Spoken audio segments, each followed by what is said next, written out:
GMGM.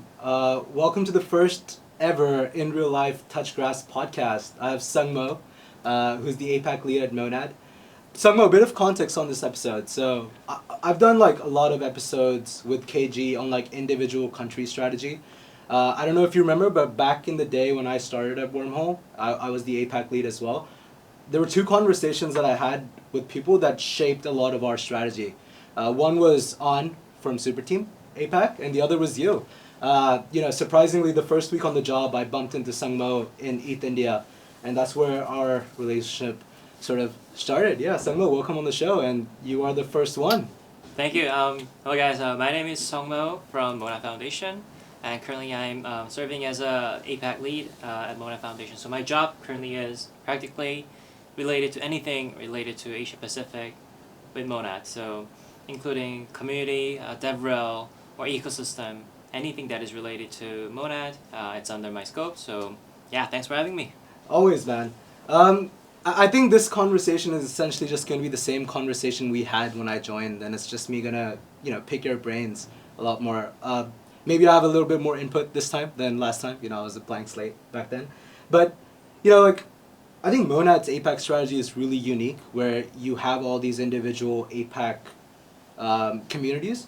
When you initially joined the Monad team, give me a little bit of context into like the starting point of like, this is where you wanted to start. Was there any top line direction from Keone and Eunice? What were the team's objectives? Were there any goal settings? Like, talk to me about your early days at Monad and how you actually went on this journey. Yeah, this is quite interesting because I was the first hire in the Asia Pacific side for Monad, and my job was to start everything from the ground. So, but thankfully enough, there were a lot of existing, very robust APAC-based community members, and these community members were kind of good fuel for us to start off many different stuff, including. So my first goal was to set up a good community and ecosystem projects to build on top of Monad, who are from APAC. So when we were doing the BD and creating a lot of different ecosystem, our community was a very good weapon for us to chat with those ecosystem projects, because at the end of the day, those ecosystem projects should be able to be successful based out of the user that they could acquire. And community users were a very good source of those seed users that they could meet. So most of the ecosystem projects who committed early were buying in the power of our Monad community. So that was a very good start. And then there were many different initiatives, including Monad 101s, now which turned into Monad Blitz, to target local, very early stage founders and developers. And also we are hosting different kind of like demo days and accelerator program right now. So things have been changed a lot since I joined, because there has been a lot more people joining to our team. So there are many different things that people can actually do, and we are scaling. So it's still ongoing phase, and there are a lot of things to talk about. But at the end of the day, when I was starting, I was more focused on the building the ecosystem side, and our powerful community members were really helpful on that front. Got it. And that makes a lot of sense. And I think, just to go back into your background, you were working at Polygon before this, and you were doing a lot of APAC BD there. Talk to me about transitioning into this role. Like, obviously, you had experience doing the BD side. How is it doing the community side? Is there something you've learned over, doing these community building activations that you want to talk about with our audience? So I was in Polygon for nearly 2 years, and my last role in Polygon was also head of APAC. So, and my major focus there was to onboard ecosystem projects and more of the enterprises who are trying Web3 part. And when I was in Monad, my role was literally to take care of everything. So the BD was only a part of my job.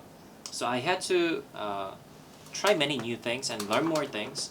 But also, the good thing about the Monad is a very one of a kind, because Monad community members are really not like other like ecosystem.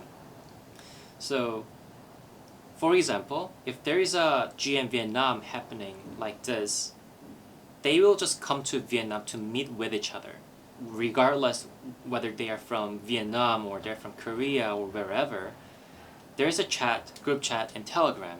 There's 180 people who is Monad community members who are flying into Vietnam just to meet with each other. And they're hosting a community meetup on this Saturday, and now the sign up number is 500 people, and like that's just like so amazing. So I was able to also learn these kind of like new community stuff because there's no other community like this. And to be honest, if I were like, if I could tell my parents, oh, I should go to Vietnam because I need to meet Mona community members. I honestly don't know how to explain that logically, but they do it anyways, and I think that is a good dedication and commitment. So I am really appreciative of those kind of like Mona community members who are actually flying in and moving around to meet each other, and I think that only shows the strength of Mona community, because if you're just here for speculation and like economic incentives, you will not have been able to do that. But because you really like Mona itself and the community around it, and you have made friends with each other, this is possible. So yeah, that's really impressive. No, I think that makes a lot of sense. I remember back when we first met, you were telling me about the community events and DEF CON in Thailand. So it's kind of awesome to see like this. I think this is like a testimony to the Monad community. Like one more thing that I've noticed that you and the Monad community does really well is empower community members to actually find roles within the ecosystem. Like, I want to shout out Junie. I remember you were sort of pitching her to me as like, this is the sort of person that's active in the Monad community and you should sort of hire her at Wormhole. Like, I see that sort of passion from you to like actively help the community members, which is pretty rare when it comes to like other builders. Talk to me about like country prioritization. Like obviously like you started from scratch, there was nothing. I know you're from Korea. Was that sort of the first natural starting point where you were like, okay, let's just start with Korea because I know this market the best? Talk to me about like how an APAC lead should think about country prioritization. There are many vectors to it. So in terms of the regional like separation, I have divided into 4 different subregions. One is India, another is Greater China, including Hong Kong and Taiwan, and South Korea and Japan is East Asia, and lastly Southeast Asia. So these are 4 different regions. And those regions have very specific individual characteristics. So every region has different priority. So for example, Korea recently and Japan, so let's say East Asia, don't really have like strong founder community or developer community at this moment, but they have a relatively very strong retail community. So we are more a bit focused on that front. And let's say Southeast Asia, we do have some number of developers and founders, but mostly the retails who are actually be able to use and try out the application on our ecosystem is more popular. And let's say for China, there are a lot of founders and a lot of builders, and also there are a lot of different like traders. So we are prioritizing Greater China in that front as well. So some things like that, we have all the different like priorities and different characteristics of the regions. So we have all different like strategies for different regions. That makes sense. And I want to double click on Korea and China later, but I want to talk about like, you obviously started as a one-man team and now I think there are like 10 people within the APAC team at Monad. With your prioritization and how you've segmented them, is there a way that you would sort of recommend any APAC lead to think about hiring? Like, for example, in India, if there's a really strong dev community, we need a really strong BD person who was a founder earlier. Or, in the Greater China region, we need someone who can become the face of the ecosystem. Like, how does all these prioritizations translate into hiring requirements? And how did you think about that? Yeah, so I think it all comes from the strategy. So it always comes from the segmenting and targeting right region first. So, and also think about what your product market fit is. So if you are a DEX, let's say, then you will need a trader. And if you are targeting India, then probably then you are targeting a not right market, because there are so many people, but individually they don't spend too much in trading. So it might not be the target.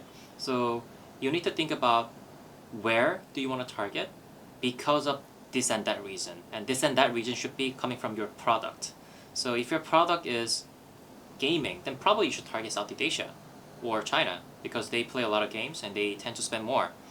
So I would actually suggest think about what your product is and what kind of target user and your user persona is, and then think about where those users are, and then think about hiring.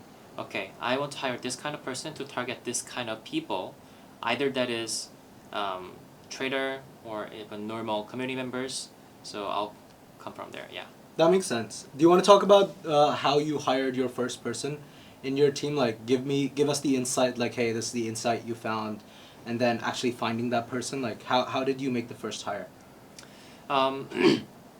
There were many different hires, so I cannot say I hired like specific people because it's a hiring is a cumulative decision and group decision. But I think most memorable hiring was our China lead. Her name is Lulu, and I met her during last Token 2049, and actually she was in a accelerator company called Be Water. It's run by ABCD Capital, and she was inviting me as a speaker to their accelerator program, and I thought, oh, this person could own different initiative from starting to end, and she could own many different strategies, and she could think about new initiatives, and she's well connected, so she could be a good fit for China and become the face of it because she's well connected, she understands crypto, and she knows how to work well. So we thought it was a good opportunity, but the problem was she just moved to Be Waters only a few months, so it was really hard to convince her. So we spent a lot, about like 4 months, convincing her to come over to Monad. So that was a kind of a memorable hiring, but yeah, every hiring in Monad it takes a couple of months at least. So I think every hiring would be memorable, but specifically for Lulu, I spent a lot of time with her converting all to Monad. So yeah. I think there's alpha there. If you want to get hired at Monad and you want to work with Sungmo, call him for an event. Ask him to be a speaker. Double down on China for me. Like, where have you spent time in China? Have you been to Hong Kong, Taiwan, mainland China? How was your experience there? How is the Monad community there? I think two of the main questions that I get as an APAC lead and now leading global expansion at the Wormhole Foundation is everyone wants to talk about Korea and China. And I know you'll have a lot to say about Korea, so let's probably start with China. Tell me about your time, visiting these countries, talking to Monad community members, builders, all of that. Yeah, first of all, community members, Mandarinads, they are really big. They are really spread across all the regions in China. So China is too big of a country to say they're from specific country, but specific city. So, but I think most of the crypto is happening in 3 cities. One is Shenzhen, another is Shanghai, and another is Hangzhou. So these 3 cities are really important, and most importantly, most of the founders and developers are based out of Shenzhen, and some of them are also in Hangzhou. So I visited Shenzhen for many times, and also to Shanghai and Hangzhou for Monad 101s, and I think we were able to meet with a lot of different players, including app builders or infra providers or even VCs. So I think those regions were quite memorable for me. Got it. Do you interact with KOLs in China at all? Mostly direct conversation with those Chinese KOLs is done by China lead, Lulu. Okay. But I also do have some conversation with them as well, yeah. Okay. Talk to me about Korea. That's probably your that's probably the most energetic topic that you want to touch on. When you got hired as APAC lead at Monad, I'm pretty sure everyone in your circle that was relevant in the Korean crypto scene automatically knew about Monad. How did you start building a foundation for Monad in Korea, and what was the thought process there? So I think it's still ongoing. So for Korea, as there are not too many builders and founders left after Terra Luna incident, it is important to secure a long-term strategy for us. So we are targeting more towards the long-term and early-stage builders rather than already established builders. So we are chatting with a lot of different blockchain clubs in the universities and some of the researching firms and VCs to source many deals. But at the end of the day, the most important keyword for Korea is obviously investors and retail. So I think it is important for us to keep the reason for those investors and retails to pay attention about Monad. And that could be through many different means. It could be through KOLs, and it could be through many different ways. But I think most importantly, it is important for us to show them that we are still working really hard to make a good product and make some achievements. And I think that could be shown as some of the good partnership announcements with the big companies or meaningful use cases. So I'm trying to work towards that way. That makes sense. And how, this is like a question that I get asked a lot as well. How important do you think is Korean crypto Twitter in this whole process? I think Koreans are not too active in the Twitter side, and mostly they actually are more active in the Telegram side. And it's more likely so because recently Twitter has been a place for farming and yapping because of some project airdropping their like tokens to those specific players.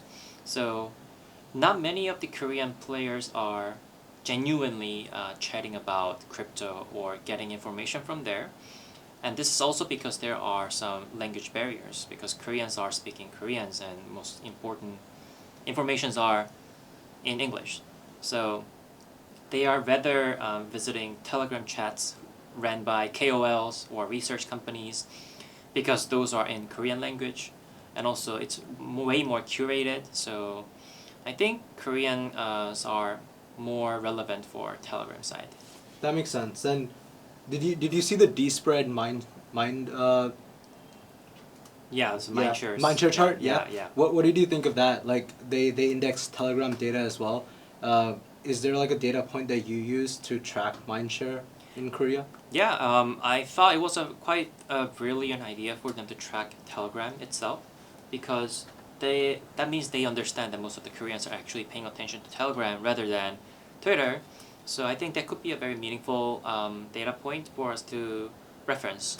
But like at the end of the day, it's not like universal like KPI or metric that you should trust, because there could be some other Telegram that they're not tracking, or even if they're tracking, maybe there are many different ways to track and score those like mentions and everything. Just because the name of the project is mentioned more times doesn't mean that they are hyped. So I think as time goes by, they will be able to polish more in terms of the how to scoring those stuff. But I think at this moment, I think they're decent, and I think that is a very innovative move for them. Yeah. You think Korean centralized exchanges are looking at it as a frame of reference? Maybe, but I think they are just referencing it, and yeah, I think probably not too much yet, but yeah. And one thing that you mentioned, like a lot of the information available for the Korean audience is in English. Is that a focus for your Korea initiatives as well, like ensuring translation, immediate translation, ensuring that the comms from the Monad team are solid, so that if KOLs pick it up, they have something to amplify as well? Is that something you do for other regions as well? Talk to us about like the marketing comms side of this whole APAC operation. Yeah, so especially for Chinese market, Chinese language is really important. So most of the research paper that we create and the marketing materials that we release are mostly translated into Mandarin so that people can understand. And for Korea, I think if people are really interested in that project, they will use translator and do whatever to get the information as early as possible. But we do think that in real time, in Korean, conversation is really important. So we regularly host AMA with Korean KOLs, but most of the time the AMA is done in Korean. So I think Korea is kind of mixed into both of them, but China is too big of a market to not translate. So it's also high ROI for us. If we just translate that into Chinese, then way more audience will be able to read it. So that's we're trying to translate that into Chinese. For sure. Are there any Korean KOLs that you want to shout out? Like, I know you work with WeCrypto a lot. Yeah. Are there any other KOLs that you think people should be paying attention to? WeCrypto is by far the number one. We have been working together quite a lot, and I've been following him for quite a long time. But there's another KOL called Flair. In Korean, his name is Mbuke, and I personally really like his writing. So, yeah. Yeah. Shout out Morbid as well. I love that guy. Yeah, Morbid. It's really funny. I think, have you been seeing the videos that Shubit's been doing? Where she explains... Alpha, right? Yeah. Is there a way to pronounce monad in Korean the way she does it? Monad. Monad. Is there a way to do wormhole? Wormhole. Yeah. Cool. I think as we come to the later part of this podcast, I think, one of the things that I struggle with a lot, and this is why, Nulavo got hired at the Wormhole Foundation, is once you cross like 2 countries or 3 countries, it just becomes like a nightmare managing all of them, like just having context with everything. How do you manage so many different communities, stay on top of everything? Is there like a Monday weekly where everyone gives you information and you're just reading through it? Talk to me about like how you set up a workflow to manage sentiment and be on top of all these communities. Yeah, so I think key for this is how we collaborate with all the team members. So the uniqueness and characteristic of Mona Foundation is not really hierarchical. So if there are like 2 notable community managers in APAC side, one is Finn and another is Vietnads. So they are owning it. So I'm not owning it, they are owning it, but we are communicating together and thinking about the strategy together so that we can deliver the best outcome. So just because I'm APAC lead, I'm not the person to direct them to wherever they should go, but I'm more like a person to suggest, probably this could be the way, or whenever they ask me some like advices or like questions, I can answer my opinion. But at the end of the day, community is owned by our community managers, so I'm here to support them rather than guide them. So how we work together, or how I stay on top of it, is we have weekly calls with our community managers, and they usually tell me what's going on in the community side, and these are the problems, and these are going well, and I'm also asking, okay, then how can we make this better, or what is the if something is doing good, how can we make it keep doing good? And these are the contents we mostly discuss with the community managers. So they are the ones who are actually looking down into specific countries and specific dramas or specific issues or happening in the Mona community. So it's actually not me, it's more Got it, yeah. And would you say that the regional community managers, do they replicate what's being done on the global level for the community, or is it more like personalized, specific? How should one think about that? Like, is it a good strategy to just copy paste the global strategy and be like, hey, let's just run the same sort of poker nights in Vietnam, movie nights in Vietnam? Is that like, is it more proactive or reactive? How would you term it? So I think it's 2-track. One is where we have a very big vein of global like community culture and how we are directed. This is ran by Bill Monday.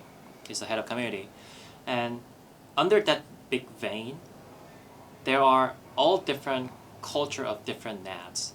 So Korea has their own culture, Vietnam has their own culture, Thailand has their own culture. So I think it's more like a organic culture creation and development of specific countries. That's why it makes so special for Monad, because every country NADs have a different culture. And this is actually very good because it's evolving into a more fitting kind and format of community development rather than global community fitting into one specific country, which is not going to fit anyways. For sure. And do the NADs sort of intersect as well? Like, do the Thai NADs talk to the Korean NADs? They do a lot, and that's why they're all flying into different conferences to just meet with them. Yeah. They drink a lot of alcohols. Oh, yeah? Now, do you get bullied into it as well? Sometimes. Yeah. Cool. Is there what's your favorite Monad community from the APAC side? My favorite Monad community, I would say Vietnads, Yeah. because I think they are most chill guys. Chill by chill I mean they party like they don't have tomorrow. So like I mean, yeah, that's the spirit. So maybe it's like culture of Vietnam or something. But Yeah. I sometimes feel like, I mean, Korea is also a country of party, but Yeah. sometimes Vietnams go even harder. Oh, so yeah? maybe I'm old, but they're young. But still, that's the impression I have. And then, you know, same question, but more on your time prioritization side. What community are you the most bullish on? In terms like, hey, like if there's an issue in XYZ community, I want to know about it and I want to be involved to some extent. Actually, if that happens, I will be involved in like most of those kind of like issues. But I think more delicate involvement could be Korean ads, because I'm Korean. Okay. And there are many OGs in Korean ads compared to the other countries as well. So if there's anything that needs to be done from a foundation side, I could give more help towards Korean ads. Got it. And I think one thing that would really help any APAC lead is, I remember when we talked about this, you told me that there's a progression, like you're from India, start with India, and then you move up based on data points. Can you talk about how the community is formed in Mona? Like, do you remember the sequence? Like, hey, we did Korea first, and then we did this, and then we did that? To be honest, this started even before I joined. Okay. So it was already there. Okay. Yeah. What was there a community that wasn't there when you started? Mostly there were, yeah. Okay. Most of the countries, yeah. Cool. I want to talk about the founder side a little bit. You know, I see Monad's doing a very big activation at the network school. Yeah. And that's awesome to see, like, you know, the entire team flying out to network school, spending time with APAC founders, every founder flying them in. Do you want to, I think just to start this off as like context, like do you want to talk a little bit about what the Founder Residency is? Yeah. And how that sort of came into picture? Yeah, so residency is more of a very smaller group of founders coming into one specific place and spending time with Mona Foundation employees for 10 to like 2 weeks. So it's actually a 3 weeks program, but we have 2 cohorts. So it's more like a giving very intensive feedback of what their product is, how their GTM is going, or what kind of help they need. So at the end of each cohort, we will have a demo day to show how improved and what they have been shipping for those like cohort period. And during that demo day, most of the VCs in our network will come and see if they are investable or interesting, so that we could provide them more opportunity to be invested from those networks. Awesome. Are there any teams in APAC that you want to shout out on the pod? No. No? I cannot. No top. Okay, I cannot. Give me like the first few teams, like first 3 teams that you interacted with personally. First teams? Yeah. So the very first team I interacted with was Kizzy, actually. Okay. Kizzy is a betting platform on individual creators or influencers. So for example, if you want to bet Donald Trump is going to post X Twitter post, and then you bet they will be able to hit 100K impression within X frame of timeline, you can bet on that. So it was quite interesting for me. So yeah, that was one project. Most interesting, yeah. What would you say is the most successful relative project? Would you say it's Kuru with their recent raise? In terms of the race, I think Kuru has been doing a really good job, and they have been developing for a very long time. So I think they deserve that success. And I would not even put it as a success because they're just getting started. Yeah. But I think their product is very fit for Monad, because Club is a very good product to showcase Monad technology to more public side. So I think that is very meaningful for us, yeah. That makes sense. I'm pretty sure like I get a lot of questions about APAC strategy. What do you think people get wrong about APAC strategy, that you sort of interact with people and they're like, hey, this is just wrong? Some people think that they can just pay to be listed on APAC centralized exchanges, which is very not true. And sometimes just paying for KOLs will make them successful, which is not true. And sometimes people think that there is just one big strategy for APAC, thinking APAC is just one country, which is not. So we will need to think about more delicately to targeting different countries by prioritizing the countries in the order of importance based on the product market fit of your product. Yeah, and you know, like I recently got this insight from a founder in LATAM why maybe people in the West have this misconception about APAC. So if you look at the APAC, like the LATAM landscape, there's Brazil that, you know, the people speak Portuguese, and then every other country in the region speaks Spanish. So you can sort of treat all the Spanish-speaking countries as like one cohort, and you can sort of start like, for example, if we were to start it would be called Wormhole LATAM, right? And people, you know, probably don't have the cultural context to realize like, hey, these countries have gone through a lot. There's a lot of history here. There's a reason why these countries exist the way that they're existing, and they need someone in that region to sort of explain it to them. I think that sort of tees into like my last question. What's like your number one advice to anyone who is either an APAC lead, wants to be an APAC lead? What's your number one advice to them? I would start by setting up what is the most successful version of your product's APAC strategy, and think towards that goal and strategize many different things based on that, because I know it'll be very tough because you have day-to-day operations and tasks, and they are already swamping you, and you have tons of calls, internal and external calls.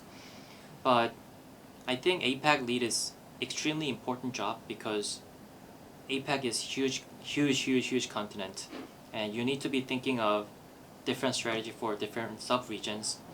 And if you don't have a clear strategy in a longer term, probably other people, including your headquarter or even your team members, will not be directed quite well. So I think getting the clear idea where you want to be headed will be very important, because there are specific reasons why you are hired as an APAC lead. So you don't want to let your team down. So Yeah, I think just double clicking on that, if an APAC lead makes the wrong decisions in these countries, it actually sets the team back a lot. And you know, there's a lot of brand and community decisions that just set up as like culture, and it's a recipe for disaster if they're not thinking about it. Right. So yeah, I think that's like great advice. We can cut this part out if you want, but like the last question has to be like, when mainnet? it's either late Q3 or early Q4. Okay. All right, guys. That's it for the Touchgrass podcast. Thanks so much for coming on, Sungmo. Thank you for having me. All right. Wow. Yeah, that was good. Yeah. Yeah. You want to just do a photo?